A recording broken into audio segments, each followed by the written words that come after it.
Bonjour à toutes, bienvenue dans cette interview des bâtisseuses de demain. Aujourd'hui, je suis avec Delphine. Les bâtisseuses de demain, c'est quoi? C'est vraiment ma marque, c'est mon mouvement aussi, c'est vraiment pour les femmes qui désirent créer la vie de leur désir. Donc autant dans leur vie personnelle que professionnelle, et puis impacter le monde à petite, moyenne ou grande échelle et montrer le chemin finalement aux futures générations qui vont venir. Delphine, bienvenue. On est dans ta belle boutique ici à Vevey et je te laisse te présenter. Oui, merci Sandrine.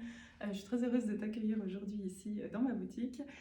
Donc c'est une boutique de créateurs suisses avec plein de belles créations artisanales locales. Des créations de décoration, bougies, décoration textile et florale. Il y a aussi des cosmétiques naturels et sinon des articles de mode, donc bijoux, vêtements, accessoires, plein de belles choses à découvrir. Et il y a aussi des expositions d'art et d'autres événements au cours de l'année. Donc c'est vraiment un lieu de partage et de rencontre à la recherche du beau. Je confirme, c'est magnifique. Merci Alors, beaucoup. Delphine, explique-moi un petit peu ton parcours et qu'est-ce qui a fait que tu décides de finalement lancer ton entreprise et créer cette magnifique boutique. Eh bien, j'ai toujours été quelqu'un de très créatif depuis que je suis toute petite. J'ai toujours aimé dessiner, raconter des histoires, créer des maisons partout où j'allais.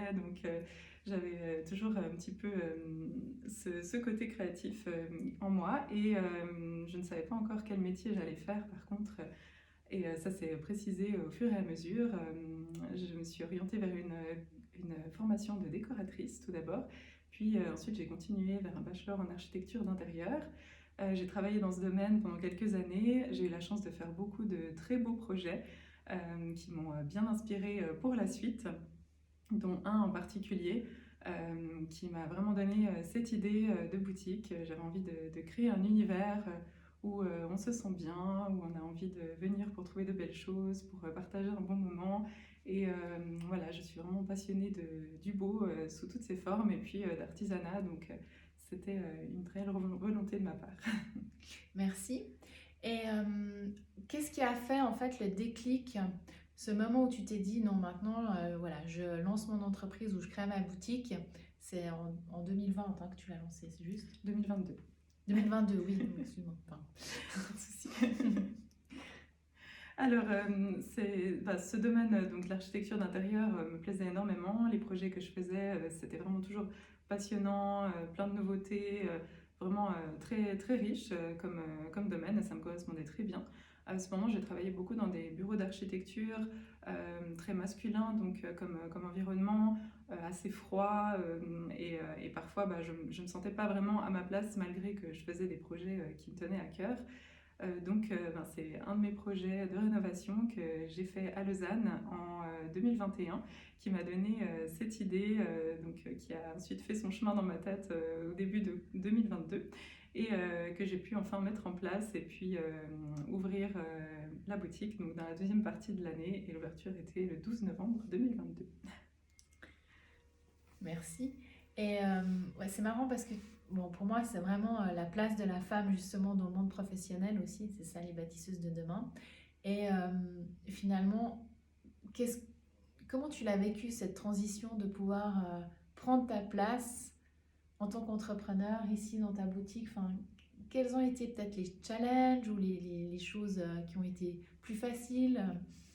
C'est vrai que je me disais, j'ai toutes les connaissances pour créer ce projet, donc ça me paraissait tout à fait faisable. J'avais mon idée assez précise, j'étais vraiment motivée, voilà, tout s'annonçait très bien, mais la chose vraiment importante et que j'ai bien fait et qui s'est fait un petit peu naturellement, mais heureusement, c'est vraiment de bien s'entourer parce que même si on a l'impression qu'on a déjà toutes les connaissances qu'il faut, il y a toujours des surprises, il y a toujours des choses où on ne s'attendait pas forcément et puis on n'arrive pas toujours à faire tout toute seule même si on est très très motivé vraiment ouais, bien s'entourer c'était très important pour ce projet et puis ça s'est vraiment ouais, bien fait enfin, que ce soit mes proches donc j'ai eu beaucoup de soutien ma famille, mes amis, mon chéri.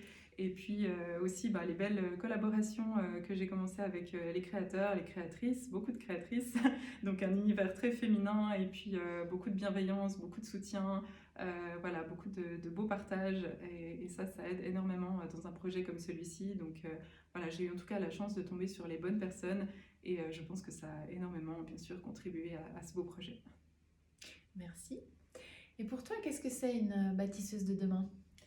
Eh bien, une bâtisseuse de demain, je dirais donc que c'est quelqu'un qui a envie de faire les choses avec son cœur, qui écoute ce qui l'anime au fond d'elle, et puis qui crée un projet ou alors qui change les choses à sa manière en fait.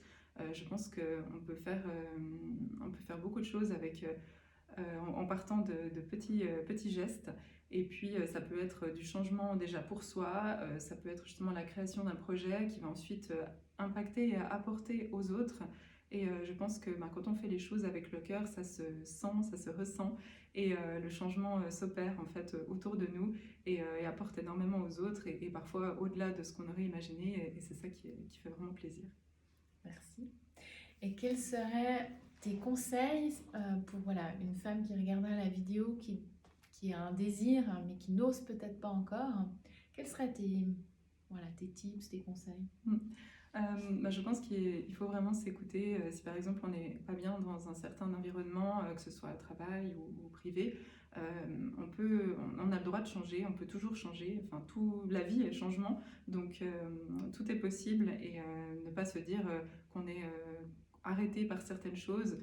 On peut commencer par des petits changements et puis finalement ça viendra de plus grandes choses après.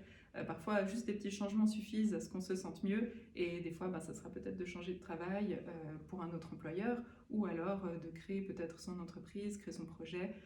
Voilà, plein de changements qu'on peut opérer et qui sont vraiment possibles. Garder ce mot en tête, pas s'arrêter, se mettre des barrières. Ce serait vraiment dommage parce que si on a quelque chose qui nous tient à cœur, je pense qu'il faut oser se lancer, essayer et au moins on n'aura aucun regret. Merci. Et ton conseil aussi aux futures générations, donc quand je dis futures générations, c'est un peu les jeunes d'aujourd'hui. Est-ce que tu as quelque chose à leur partager aussi? Oui, je pense que c'est important parce que j'imagine que c'est de moins en moins facile pour les générations qui arrivent. Il y a tellement de choses, on est soumis à énormément, que ce soit dans ce qui se passe dans le monde ou que ce soit par rapport au rythme de vie, tout va de plus en plus vite et des fois c'est peut-être pas facile de trouver sa place. Et je pense qu'il faut vraiment écouter son cœur, essayer. Ma maman me disait toujours qu'est-ce que tu pourrais faire dans ta vie, donc comme métier, si tu pouvais le faire sans être payé, qu'est-ce qui te ferait plaisir de faire en fait tous les jours, même sans salaire?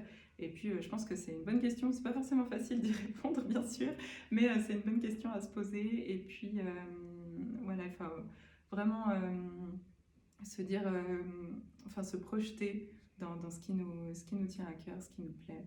Et essayer de faire des petites choses déjà. Ça peut être aussi du bénévolat pour commencer, des stages, voilà, plein de choses à essayer. Je pense que tant qu'on n'a pas essayé, des fois on ne peut pas forcément savoir ce qui nous plaît ou pas.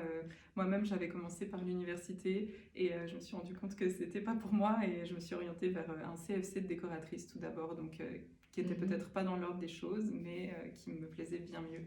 Donc voilà, encore une fois, pas se mettre de barrières parce qu'on se dit que la suite logique c'est une certaine chose. Voilà, se dire ça me plaît, je me lance et voilà. Et on a le droit de faire des erreurs, on a le droit de recommencer à tout âge même d'ailleurs. Et j'ai envie de dire, on peut avoir deux carrières. Commencer comme toi et moi, hein, finalement, un job de salarié ou une première entreprise si on désire déjà dès notre jeune âge être entrepreneur. Et puis finalement, après, changer de direction. Et puis, c'est possible, on peut avoir 2, 3 carrières dans sa vie. Une dernière chose que j'aimerais te poser une question, c'est selon toi, quelle est une compétence, un talent à avoir pour être entrepreneur? C'est vrai que c'est une bonne question, un point commun. j'ai rencontré pas mal de femmes entrepreneurs depuis cette dernière année, surtout. Et je dirais que le point commun, c'est vraiment